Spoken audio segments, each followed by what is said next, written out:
കാലത്ത് തന്നെ ആയിഷയുടെ ചക്കപ്പായമാണോ അയച്ചു നോക്ക്. അടുക്കത്തെ വയല് റോഡ് സൈഡിൽ ഐഷുക്ക് ചക്കപ്പായത്തിന്റെ മരം ഉണ്ട്. അയച്ചോ റോഡ് സൈഡ് ചക്കപ്പായത്തിന്റെ മരം നീ പണ്ട് നട്ടതാ? ഞാനത് ആ ചക്കപ്പായം പറിക്കാൻ വന്നിട്ടുണ്ട്. എടുത്തോ. ആടുള്ള ചക്കപ്പായ ഞാനെങ്ങനെ ഇപ്പൊ പറിക്കും?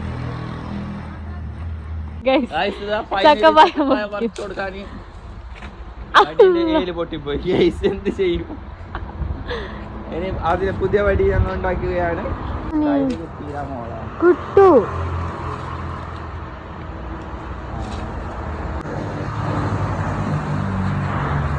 അതിന്ന് പേരോ ഫൈനലി കിട്ടിപ്പോയി. ഇതാ ചക്കപ്പായം കിട്ടി. ഇതാ ഏലോടെ എന്നെ പറിച്ചു കൊടുത്തതിന് എന്ത് മോശമില്ല. പച്ചതന്നേ ഉള്ളൂ. എന്നെ നല്ല പൊപ്പിച്ചിട്ട് ഇങ്ങനെ പൊളന്നിട്ട് നല്ല ഉണ്ടാവും. അപ്പൊ ഗൈസ് ഇത്രയേ ഉള്ളൂ ഇന്നത്തെ വീഡിയോ. അടുത്ത വീഡിയോയിൽ കാണുന്നവരെ കഴിച്ചു. Bye bye.